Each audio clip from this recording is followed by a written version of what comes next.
Hey everybody, welcome to episode 40 of the Club Lorcana podcast. I am one of your hosts, Jeremy Bertarioni. With me as always, Zan Syed. Hello. And today we are going to be talking about, well, we like to start the podcast every week with like a snapshot of the metagame. You know, what we played last weekend, what we're going to play moving forward. All this stuff recently got completely appended, right? Because about 2 hours before this video started filming, what happened, Zan? HIRAM and FORTISPHERE got banned. Right. So Ravensburger announced that they were banning effective immediately. And that's interesting because that's not usually how card games do it. Yep. Effective immediately, they're going to ban HIRAM, Flaversham, and FORTISPHERE. Mm-hmm. And the community was in shock. They hosted a brief question and answer session with Steve Warner, who is one of the head designers for Ravensburger, sort of behind Ryan Miller. And he was able to field some questions. But yeah, Zan, I mean, what's your take? What's your first reaction to this? I'm not surprised about HIRAM. I am surprised about FORTISPHERE. I felt like Popsicle deserved it a little bit more. But we listened to like a questionnaire thing from Steve Warner and got some more answers. So I'm excited to talk about it. Excited to talk about it. I mean, what do you want to talk about? First, we could talk about like sort of where we go from here in terms of what we're thinking of playing. We can talk about if we thought this was the right ban. I know on this podcast we had said we were banning, like we would have banned Popsicle.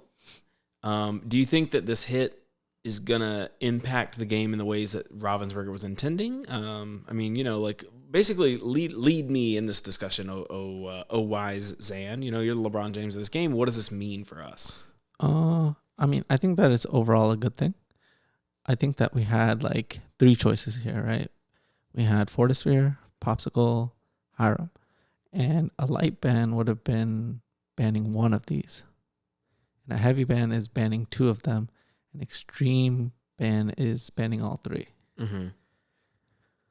So the first card I wanted to get banned was Popsicle.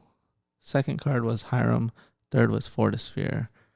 And so my second and third pick got banned, which I'm happy with rather than nothing or just one of them. So Ravensburger talked about why FORTISPHERE caught the ban over Popsicle. Mm-hmm. They said it has a lot to do with color identity considerations.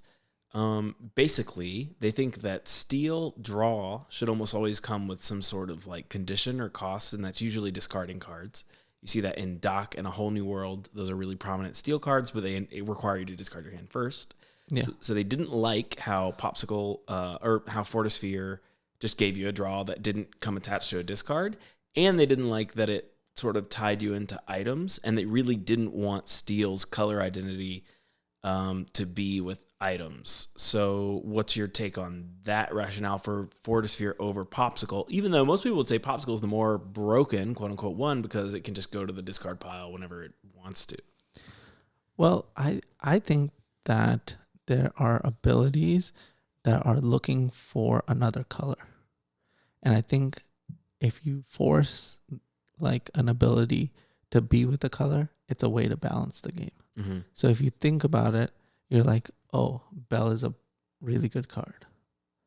How would you limit that? You take away the Popsicle. So now Bell has to be paired with Steel in order to be balanced, in order to have like the broken version of itself. Sure. But if you leave it in Sapphire, that means that now every color combination has access to that brokenness. And I think that in a way allows someone like me to find the best way to exploit it. Yeah. So really for them, it's almost like the opposite of what they want, right? It's just interesting to me that they would, I don't know. I've been talking a lot about color pie and like what each color does. I've been talking about that a lot on my spaces. I've been talking about it a lot on Twitter. We'll get to that in a second, but I guess if we usually lead with a metagame, it's to answer this question for the viewers, which is like, what are you planning on playing basically this weekend or this next? What are your first thoughts in the wake of this banning? Like, what decks do you think are gaining in stock? And I guess that's the only question because it's pretty obvious what got hit, right? Like Blue Steel, But like maybe I guess you could answer like how's blue red doing and what is the best deck moving forward? I think that green steel has gained a lot. I think that red purple has gained a lot. I think amber steel has gained a lot. Purple steel has gained a lot. And I think that blue red is still fine, but the DKP version is probably in a much better position. Right, because they didn't really do much with the item package anyway. Like their HIRAMs barely ever worked because they were, in the initial DKP list, it was just Popsicle. So if you didn't catch Popsicle, then you weren't going to use HIRAM. So they probably used it the least. So I think if you're going to play blue, would you say that like blue-red DKP list is probably like the only way moving forward, or do you think there's a hope for like blue item decks? I mean, I think blue item decks are still viable. It's just going to take a lot of time to figure out the balance of it. Within an hour of the ban being announced, did you know that Diablos went up 95% in price? Oh, that's really good news. I have a lot of Diablos. What about people who don't have a lot of Diablos? I mean, I think that the price is kind of like, I think that the overall thing that should be taken away here is if you are invested in Lorcana, and the more you become invested in Lorcana and trying to own like all of the playable and all of the cards that have been in tier 1 decks from the beginning, it's just been like a really positive investment.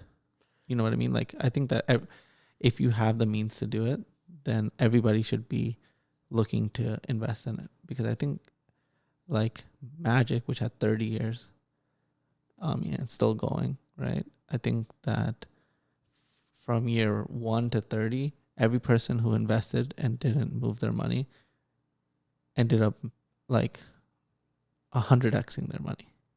And I think that Lorcana is proving to be that type of asset. That totally makes sense to me. Let me ask you something, and it's just basically like, what's your take generally? Was this band good, bad, or like, how do you think they did? Well, this is like a dartboard situation.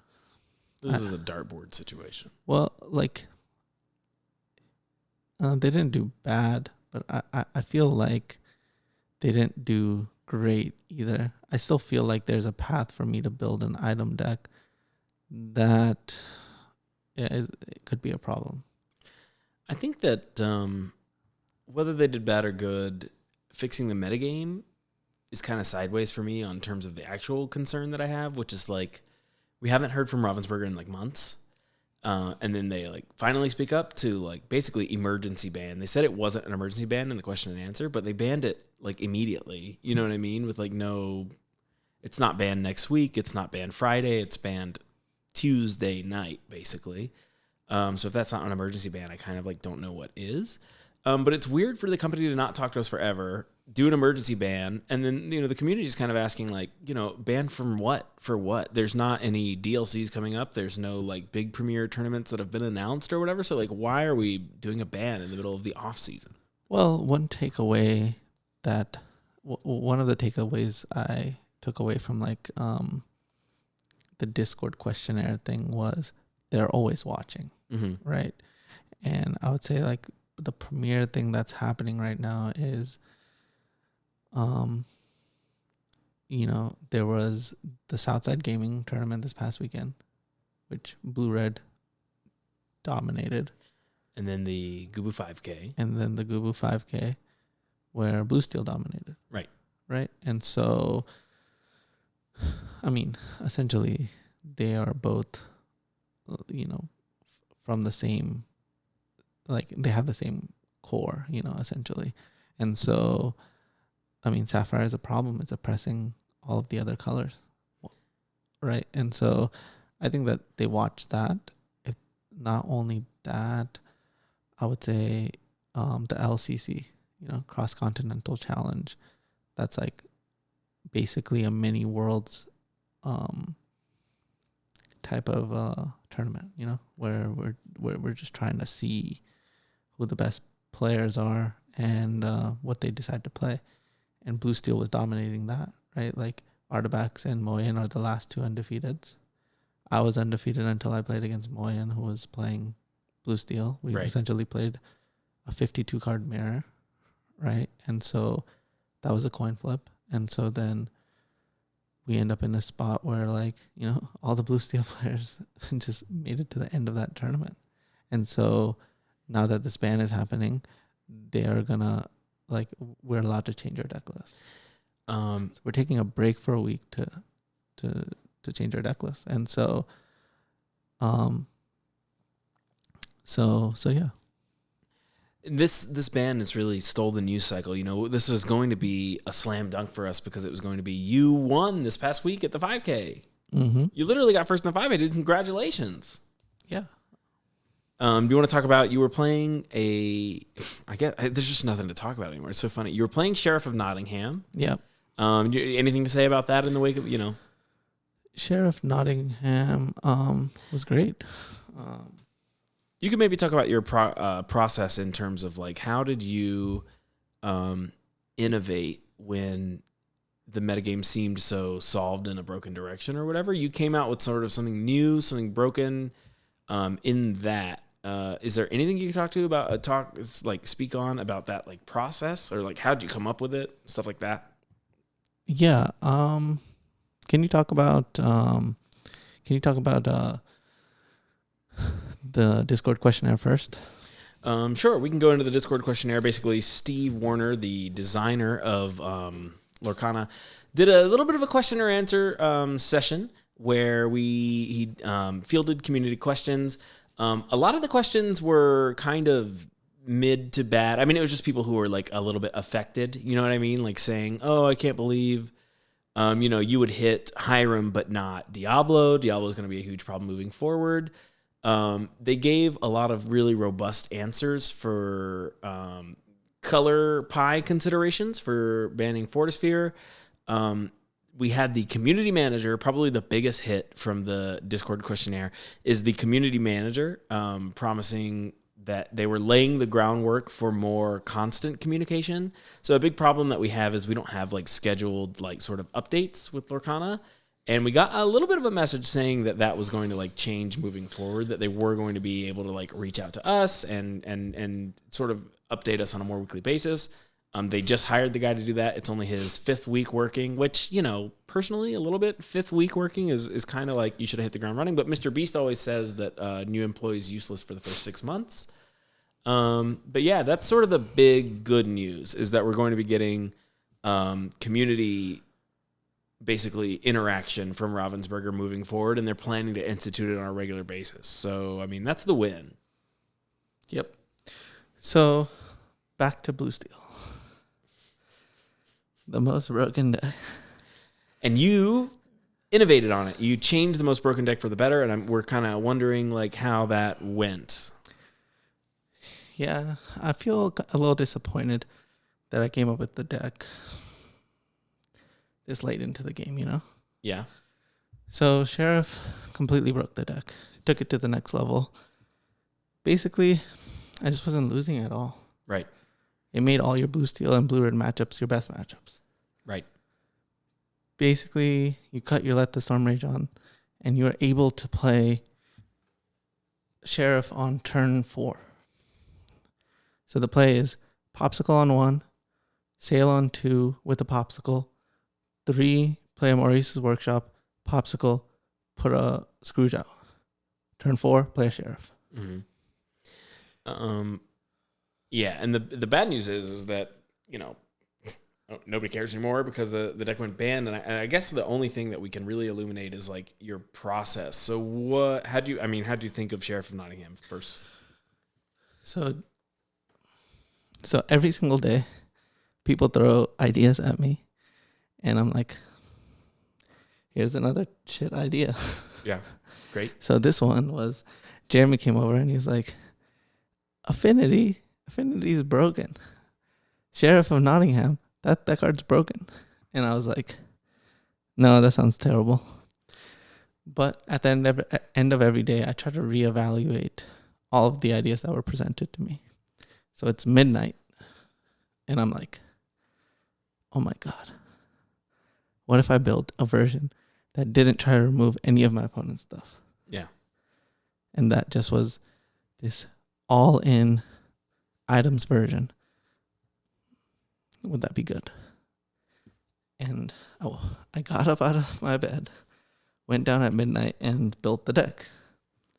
Won my first game, and I was like, something's wrong. Something's wrong, but I can fix it.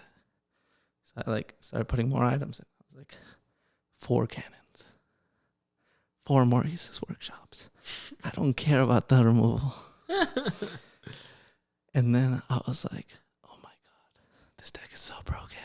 And when you say cannon, you mean the last cannon, the item that gives Challenger 3. Exactly. We went up to 4. And I was like, oh my God, I can just play Sheriffs on turn 3.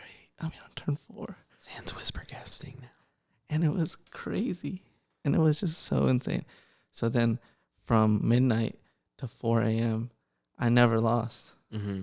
I just sat there winning. And there was this one game that really just blew my mind away. I'm playing against green-purple discard.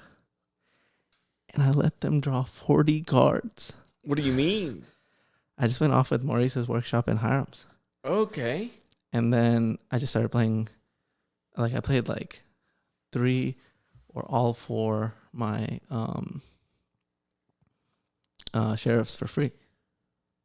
And then all of a sudden, I just won that game. I just used the bell to take out someone's library because sheriff has support. Right. And I was like, oh my God, this deck is beyond broken. And I was like, okay. So then I started thinking, what's the only way I could lose this tournament? And it was blue-red beats you. No, it was another sheriff. Oh, another Sheriff of Nottingham. Oh, so you had an interesting dilemma this tournament because at the SSG, your worst matchup was me and Ryan, right? The mirror. Do you want to talk about on the podcast, what you decided to do about that moving forward for this 5K? Because I ended up hearing about the sheriff, and I decided to play a Diablo green-purple list. So just talk about how you decided to play around just filling the tournament with a bunch of your bad matchup. What do you want to say about that? I mean, usually I share everything with everybody, and that works really well when everybody thinks your ideas are shit. Mm-hmm. But when everybody thinks that your ideas are good, then you're like, hey, can I borrow some sheriffs? And people will be like, well, I want to play the deck. Right. And you're like, what? You're like, okay, so if I ask to borrow cards, then I'm going to be putting myself in a bad position. Right. And so I was like, I haven't done this in a long time. I want to keep a deck to myself. Mm-hmm. And so you told me about that, by the way, which was your first mistake. No, but I told you the dilemma that I was in. Yeah. That I've never, I can't keep a deck to myself anymore. The only way, sheriff is such a outlandish card, right? That I feel like people have a tough time believing it. Mm-hmm. Like they did Oswald, right? Obviously, after when I'm winning the tournament or I'm winning, people are like, yeah, my husband thought of that 2 years ago. It's like, what?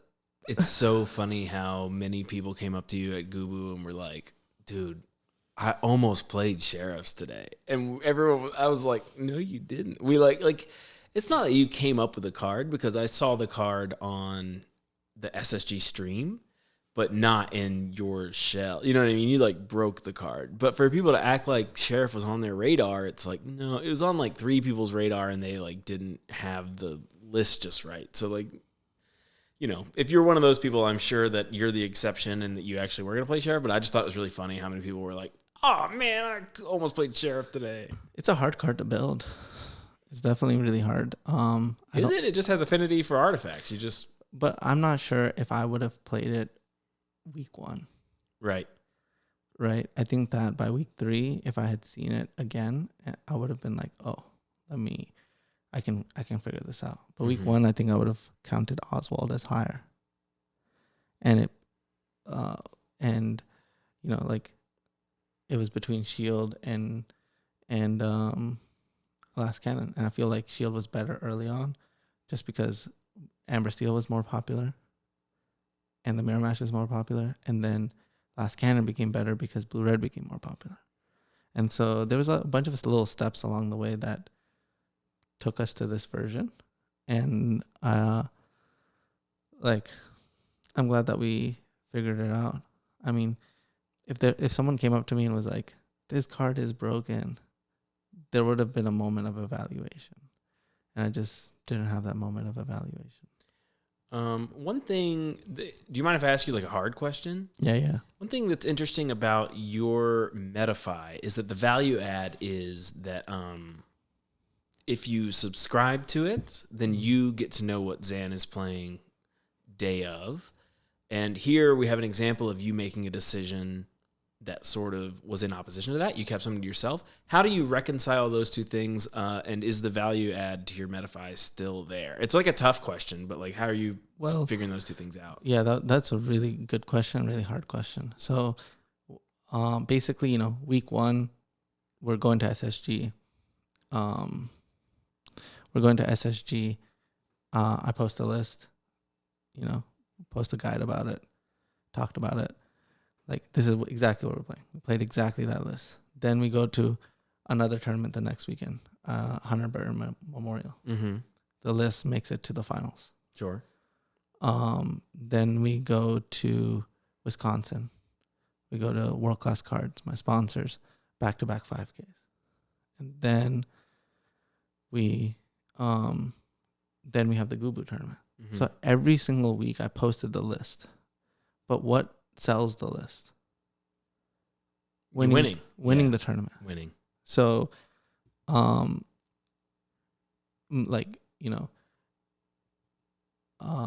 SSG went well. You won that. I made top 4, right?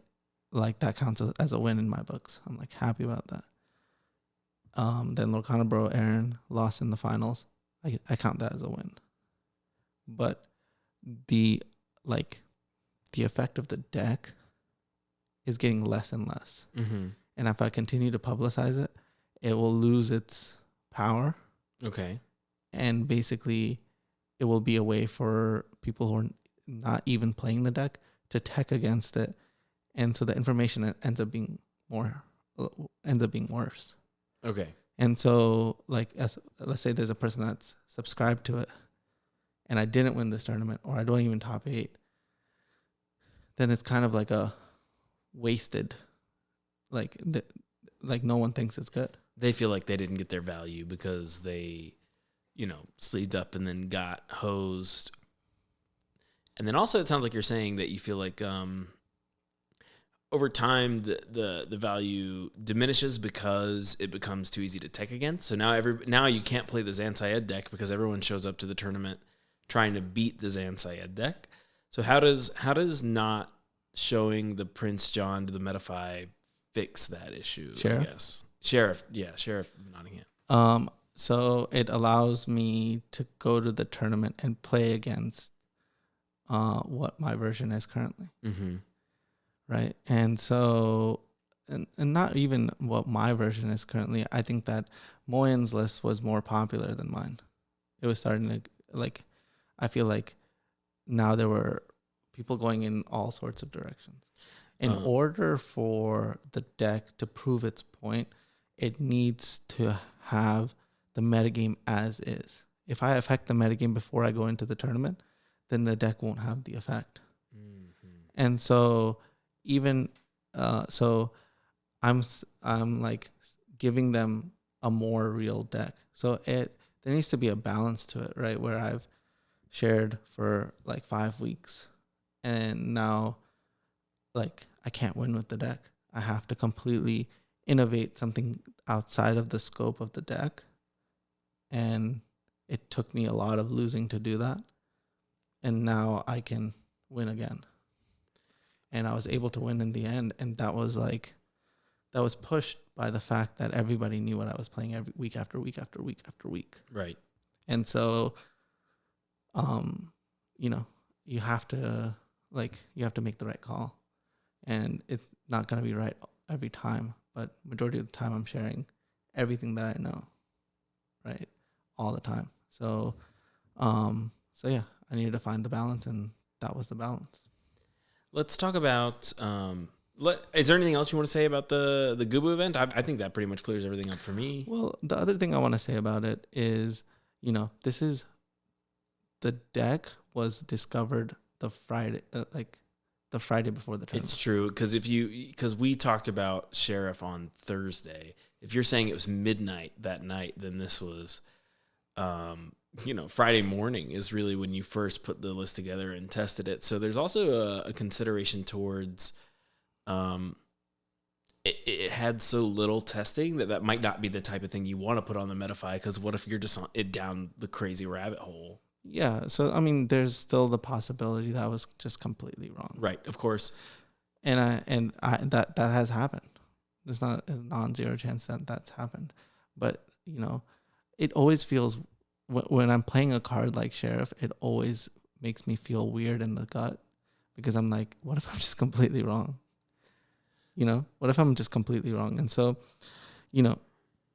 if I did post the list, it would have been after when I got all the cards. And so it would have been like 8 p.m.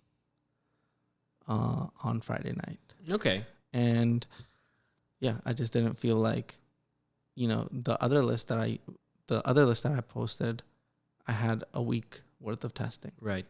And it built upon other successes.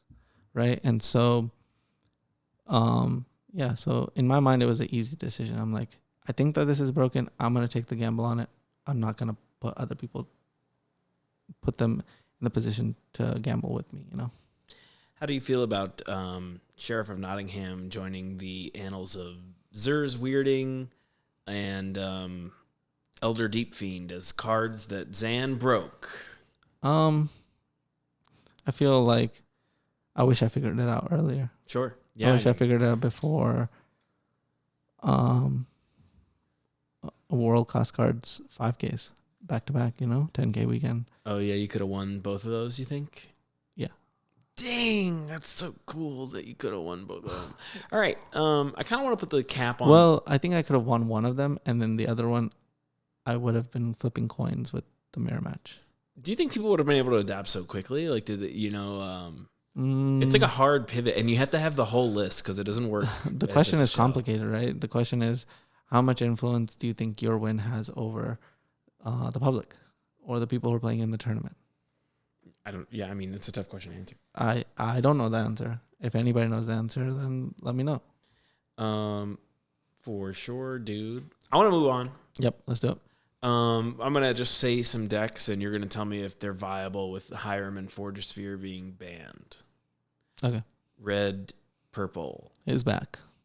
Red, purple is back. Let's go. What do you mean? What is it going to be the location build? I mean, how does it build, do you think? I mean, location build is definitely gone. Dang. Right? Like, if you think about DKP's blue-red deck, it had Maui Shark. Yeah. Right? And, and regular Mauis. And even, like, super goofs and stuff. And I just think that, and Grammatalas and stuff like that, and I think those things still line up well. Regular Maui going back into blue-red is bad news for the locations build, but really good news for a more traditional, I'm talking rabbit, bounce rabbit. I mean, we could be back. Like, sleeve them up, we're back. I mean, that deck was really good against red purple. Not as good as some of these other, not as good as blue steel was. Do you mean really good against red blue? Red purple. Red purple was really good against. No, blue steel is really good against red purple. Blue steel is really good against red purple, and the Kiwi Birds version of blue steel. And DKP's list was really good against red purple. Oh. But that version had popsicles and HIRAMs, and this version will have popsicles and Tamatoas.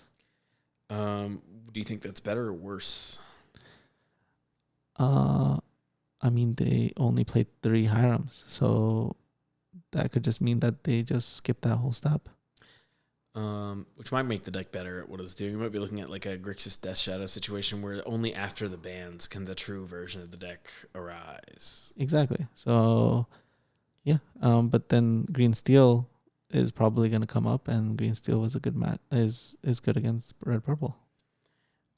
So is red purple back? Because you're saying that blue red is going to configure to be good against it, and green steel. We know there's a purple green discard. I don't imagine that card. Well, red purple has one of the best draw engines, and so that rabbit is now like rabbit HIRAM, with HIRAM being gone. Rabbit's like potentially the best draw engine. Welcome back, Merlin the Rabbit. We missed you. I didn't. I did. I missed you. I did not. I did. I did not. All right. Well, what a fun segment that we just did. Oh man, it's just like Brewer's Paradise right now. I mean, like, where do you want to start? I kind of wanted to touch on the color pie, because I talked about it a lot on my space. Mm-hmm. And I don't want this podcast to ever become, I'm just like doing the bits from my space. But one of the things that I did recently is I played a little bit of the Vibes Pudgy Penguin trading card game, because they have a really good online client. I'm not going to talk about them. I'm not going to spend forever on Vibes. I'm just telling you that I played it recently. Okay. And their colors are extremely like mechanically direct. Mm-hmm. So like they have 5 colors. They're basically the Magic colors, but black and white or yellow, purple. And they're like, green cards feel like green card. They all sort of do a similar thing that a green card does in Vibes. Their yellow cards feel like yellow cards, et cetera, et cetera, et cetera. And I was just noticing that like we don't have that sort of mechanical conciseness in Lorcana, for better or for worse, right? There's definitely pros and cons. But just in my space, I was noticing a lack of mechanical conciseness. And now, with the recent banning, they've announced that part of the reason that FORTISPHERE caught the ban over Popsicle was because it's not what they want Steel to be doing, mm-hmm. right? They don't want Steel to do this. And part of the reason I was so confused about, like, what does a green card do in Lorcana? What does a Steel card do in Lorcana? FORTISPHERE is part of it, because I was always like, this card doesn't make any sense in Steel. Why am I just drawing a card? Steel has always been draw a card, discard a card, or discard all your cards, draw cards. Mm-hmm. So like FORTISPHERE just didn't make any sense to me. So I'm like happy that this ban is moving us towards a more like concise thing. Yeah. What's up? Yeah, I don't think that is necessarily good, because I don't think that the colors are properly defined, right? Like, for example, green is supposed to be discard, right? Okay, this is interesting. Green has a lot of stuff in its identity. It's supposed to be the adaptable. Emerald is supposed to be the adaptable, like gem ink, color of ink. So does discard fit into that? I don't know. Right now we have 2. Discard is split across 2 colors in Lorcana, and not in a way that makes a lot of sense. The first one is amber, which is supposed to have a sort of character-centric discard. So a good example of that would be Daisy Duck, the 4-cost Daisy Duck that's inkable. It's a 2/3. When it enters, then you can have them discard a card. Wasn't that the first time we saw that was like set 4? It's not the first time, because set 1 had a pretty strong amber discard effect that breaks all these rules. Which is? Bare necessities? It's not bare necessities. It's you have forgotten me. Okay, discard 2 cards. Discard 2 cards. Okay, but hold on a minute. What does that have to do with characters? Because bare necessities kind of does, because it's an non-character spell. You know what I mean? It's like a duress effect. Yeah. So that kind of makes sense for Emerald, because if they're touching discard, but in a way that always has to do with characters, the bare necessities make sense because it can't get a character or whatever. But the whole thing's blown up by you have forgotten me. You know what I mean? Yeah, but I'm just saying that there are some invisible rules here that I think that are bad, right? So green has been part of discard, and green have been tied. Yes. Right? And then, you can say amber also has it, but then you can say like blue has ramp. Right. And then you can say amethyst has card draw. Yes. But I think that these are like powerful card advantage engines that should be a part of all of the colors. So, for example, if like Friends on the Other Side should probably be a part of amber, because It's a song. it's a song. And Amber's really songy. Yep, and it draws cards, right? Now, Amethyst should be like, oh, we're going to do it through our characters. Sure. So we give it Rabbit. Right. And then, or we could also do something like Finders Keepers. Like Amethyst is supposed to have just the raw most card draw. Exactly. So I like Finders Keepers. I kind of also like that Sing Together song. It's like a 10 ink draw 5 or maybe draw 4. I think those are pretty interesting types of effects. Yeah, but okay, so now let's talk about discard. Why was Emerald a deck, right? Because it paired all of the discard spells together. Right. Which created awesome synergy in a deck that people didn't think should exist, right? And so I think that, let's say they printed like red discard spells. Mm-hmm. Then that would allow like Emerald, Ruby to spawn. And that deck has always been really close, but there isn't like a red-green discard spell. So I think ideally, if Lorcana is designed like exceptionally well,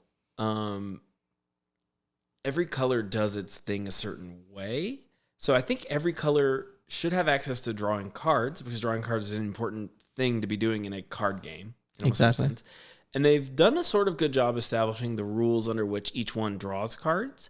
So like I think Sapphire should be able to draw cards as long as it's interacting with items in some way. Yep. I think HIRAM is definitely kind of too good at doing it, right? Because it would draw 4 cards on turn, 4, and that's like by turn 4, which is a little bit too much. But Sapphire does it through items. Ruby does it through challenging only. It's the only way Ruby can do it. Amber does it through healing, right? They have Rapunzel, which is the strongest of that effect, but there are other cards that heal and draw a card. But it's hardest to set up. It's the hardest to set up. But if every color does it, it almost doesn't matter that if one color does it badly or in a weird way, because it can just combo with a color that does do it well. Because every color is going to have it. Yeah, and I think that ramp should be the same way. So I don't know. I think ramp should be like pretty much in a lot of them, but maybe not. Like one jump ahead could have been an Amber card. Because it's a song. Exactly. And then I would have said... well, but songs are in every color. Amber can't just have songs. I'm just saying, like, I think that they should do it tastefully in its color, right? But all of them should have access to discard, ramp, and card draw. They can't have access to discard. Do you mean removal? Because I think way to... I'm saying discard. Because discard is a form of card advantage. Discard is kind of just pre-removal, if you think about it. It's a form of card advantage, right? Because it's like hypnotize is card advantage, right? Because it took away a card and gave you a card, right? And I get that you're saying that it's like discard, like sudden chill would be considered like like a removal spell. Sure. Because it just trades 1 for 1 for a card, and majority of the time it's going to be something that's equal cost or more. Right. So kind of if you're like aesthetic agnostic, then Dragonfire is a discard spell because it makes you discard one of your characters that you've played. Well, what I'm more so saying is like that it's a card for a card type of situation. Mm-hmm. You know what I mean? Like ramping interacts with like just a card, right? Like card in your inkwell or card in your hand can be card advantage, right? And like drawing cards and making someone else discard cards like interacts in like a card to card basis. And I think that things that happen in a card to card basis should be available to all of the colors. Yes. Including removal, right? Because that's for card. It's one card for another card. So you are lumping discard and removal together then, right? I'm lumping all 4 of them together. Ramp, draw, discard, removal, all of them together, because I think that they shouldn't be part of one color identity. The thing that I do think should be a part of it is challenging effects. Yeah. Singing, evasive. Right now, Challenger only exists in, I think it's amethyst and steel. Yeah. Bodyguard, Bodyguard only exists. ward, like Amber and those steel. effects can be towards a specific color or colors, but I think like the fundamental things, they need to be applied to all because I think that we're just going to miss out on a bunch of colors. Color combinations, right? Like I think that the coolest thing that we could see in the future is like we don't know what color combination is good. I mean, that's the ideal, is that every color combination has a shot at being viable, right? But at the beginning of every format, we feel that way for 1 or 2 days. 1 or 2 days, and then we get it figured out. And then we're like, oh, it's almost all the same colors. There's maybe one color combination that jumped up. This time it was blue steel. But the last couple of times, it's always just been, oh, blue red got more, blue red got more, blue red got more.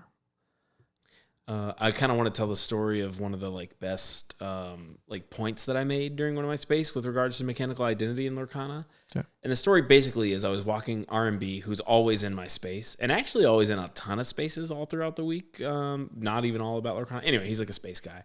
But I was just saying that I feel like it's been kind of a tragedy that Disney characters haven't been sort of mechanically concise. And I'd love to hear your take on this at the end. But the exercise I walked him through was, so we had HIRAM in set 2, where he was a 1/6 that, entered and quested to draw 2 cards as long as you sacrifice an item, sort of establishing that HIRAM always kind of does something with items. And then we had, HIRAM in set 5, or maybe set 6, where it's an O2 uninkable that quests for 3. Which you sort of break the line, because if we always establish that HIRAM does something with items, you'll start to get people who are a fan of mechanically what HIRAM does. And then the other way that they kind of messed it up is we just had Sail the Azurite Sea, which was like a seafaring themed set. It had a lot of pirate characters, but a character being a pirate didn't give it like a concise identity. So if you think of like in Magic the Gathering what a ninja does, it like does a specific thing that you kind of know what it is. A card can feel like a ninja. But if I asked you in Lorcana, if a card is a pirate, what do you think it should do mechanically? What's the answer? I don't know. Right, because a pirate can do any number of things in Lorcana. It's like not concise. But what if they had made it concise? What if a pirate always did something like steal something? What if your pirate always got a permanent from the other side of the battlefield onto your side of the battlefield? If that was true, and they had also established that HIRAM always interacted with items, and then they got to spoiler season, and they told you we're going to spoil a pirate HIRAM, you would be excited because you would know that pirate HIRAM did what? I don't know. It stole something. It stole what? I don't know. It stole an item. Okay. Yeah, it stole an item. To me, that's not that important. But and I'm going to tell you why I don't think it's that important. Okay. I think that actually creates more situations where like something becomes broken. Because you feel like people are going to be constrained to the mechanical identity of cards, and then they like have to do something. Yeah. I just think right now we're kind of all like set adrift at sea, where we just like don't know why any of these cards are what they are or why. Yeah, it matters. but I think that gives you I think that when you're building, like when you're making these cards, I think you want to have the freedom. There's a level of restriction, and I think Magic made a crazy amount of more restriction. And a great example is actually One Piece, where it's like the type is such a restriction that like when something searches, it searches for only this type. So, and that type is tied to the leader. And I think that makes it like cancels out a lot more card. It creates a lot more cards that will never ever see play. Right. Unless the designer wants it to see play. Right, but I'm telling you right now that I think that we're going to get into a problem where a Lorcana card doesn't resonate the way that some of the other cards do in other card games. Are you saying like resonate on how they make a person feel? 100%. I'm saying that a card in Magic does a thing that feels, and this is impossible because it's happening through so many layers of abstraction, it feels intuitive. And I think that is important to some people, and it's not important. It's definitely not important to me. Well, it ruins your time as a game designer too, because we just had set 6 was Sail the Azurite Sea, right? Yep. It's a nautical themed set where everyone's on a boat, everyone's after this like buried treasure and all this stuff, and I feel like that story wasn't told through the cards at all. Like, why did it matter that we were on a boat or at sea? Whereas in other card games, you would be like, oh, these are the like seafaring versions. You have cards that are mechanically trying to tell the story that they're at sea or whatever. And we like didn't have that in Lorcana. And I think eventually it takes away from the game because all the sets are exactly the same. How is Reign of Jafar going to feel any different? And you think Magic did a good job at that? Yeah, definitely. Okay, so like, how come, except for you, no one knew the story of Magic? You're talking about what do you mean? So many people are invested in the story of Magic. You think that their IP is much more relevant than Lorcana? I think that Lorcana already just does it through its own movies. I think that this, like, do we care about the story of Kingdom Hearts? No. Hold on. No one cares about the story of Kingdom Hearts. We just all like interacting with the Disney characters because we know their stories through the movies that already exist. And I don't think that we need to go for an exact feel.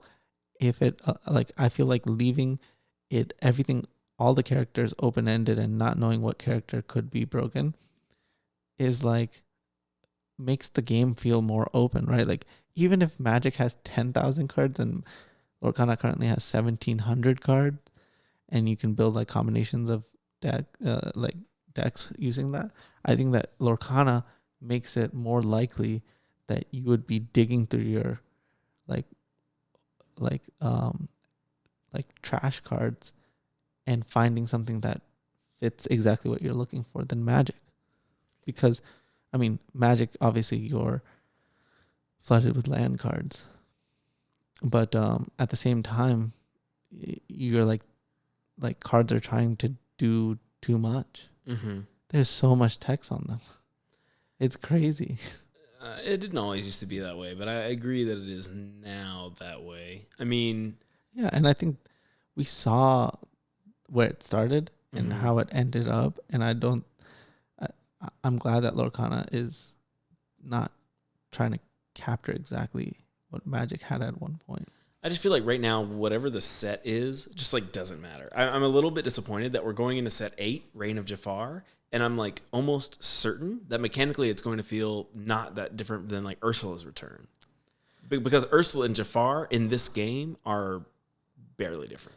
Well, the way I felt about Ursula's was like, I'm like, oh, when I get to my boss time, which is set championships, I'm going to get to see a big bad Ursula. And I did. And then I got to defeat the Ursula and win a card. That's how I felt about it. Okay, so you're excited about another one of those with Jafar? Exactly. Do you think that Ursula's challenge should feel different than Jafar's? How do you think it'd be different? Well, I mean, the card that I'm trying to win and the format that I'm playing is going to be different. Okay. It's just going to be different. Yeah, of course. I mean, right? And so that's going to be the feel of Jafar. Mm-hmm. So it's expressed through the metagame. I just kind of wish it was mechanically. I think that I'm not alone in thinking that Lorcana right now is. I think that this banning is a symptom of them not having a universal language for what their colors do in the design process. Because if you're going to ban FORTISPHERE because it has unconditional draw through items in steel, then I think there's a shadowy question lurking at the back of everyone's mind where how did it ever get printed in the first place? Somebody designed FORTISPHERE. What do you think happened there? I don't feel satisfied with the reasoning why, but I think that that's like an impossible thing.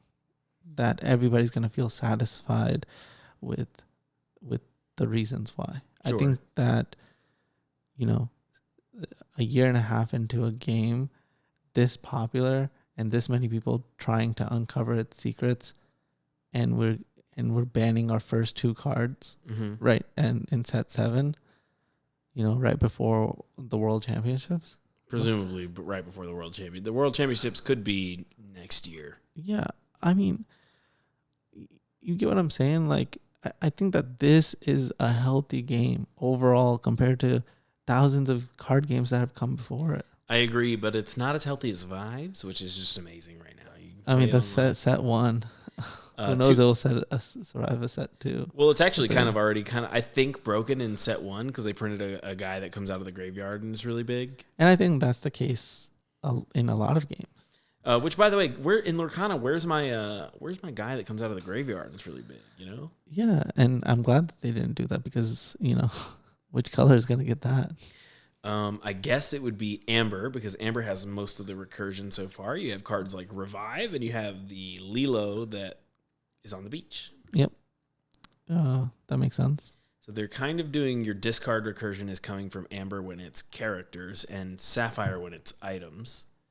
I guess if it was actions, you would expect that recursion to be in Emerald. Yeah, Emerald.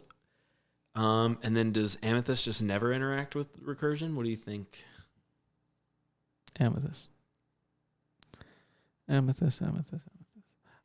mean, Amethyst gets card draw, so they don't need to recur because they're just pulling the cards off the top of their I always just think that let's give them less because they've been they've been the most dominant color for majority of Lorcana. Obviously, recently it's been Sapphire, but it's been Amethyst for if you look at the entirety of Lorcana so far. And Amethyst is gonna make a comeback this set. I like Amethyst. I mean, card draw is inherently broken. I want them to give. I want them to have one ink give something -3/-3, and then if it has 0, it dies. Okay. Why wouldn't they be able to print that? Nothing dies in this game. Oh, and it's banished if it has 0. That doesn't work in this game. Okay, so is there anything else you wanted to talk about? I mean, that's pretty much the main thing about the podcast. We talked about the bannings, metagame moving forward. I feel like I feel good. Yeah, I feel great. I mean, we'll see you next week. When's our next outing? Are you doing set champs coming up soon? I'm working at the Renfest for the next couple of weeks, so I might just be playing online. I think that. I'm gonna be playing in the LCC, and so we have a week break before the LCC, so I'll be playing that online, the Cross Continental Challenge. Besides that, the thing that I'm gonna be working on is, Green Steel is going to be a top 3 deck, right? And I think I have some accolades with Green Steel under my belt, and I have a Pete version that I've have kept for the moment that they banned Popsicle. Interesting. But banning HIRAM and FORTISPHERE, I think it creates an even better environment for it. And so, that's going to be, look out for that on my Metafy. That's going to be my next project. I will also be updating the Blue Steel guide with a version that you can play despite the cards being banned, because I do still think that it's going to be a tier 1.5 deck. I don't think it's tier 1, but I think it's close. Okay. And it could be wrong because I do think its Sheriff is broken. So don't unsleeve your Tamatoas just yet. Zan might have some medicine for you if that's the case. As for me, you can always find me on Monday mornings at 8:30 on Spaces on x.com. Zan, you were gracious enough to jump in this week, so thanks so much for doing that. Last week we had DKP on talking, so you never know who will show up in one of my spaces. It could be one of the best minds in the game. We might have a lead designer come on next. I actually thought that Steve Warner should have done a space instead of like a Discord Q&A, only because it would have been a really good way to get to so many different people. And have questions answered orderly, but at least this way we got screenshots of some of the text responses. So yeah, you can find me on Spaces. You can find Zan Syed on Metafy and on right here, youtube.com. So yeah, bye everybody. Bye.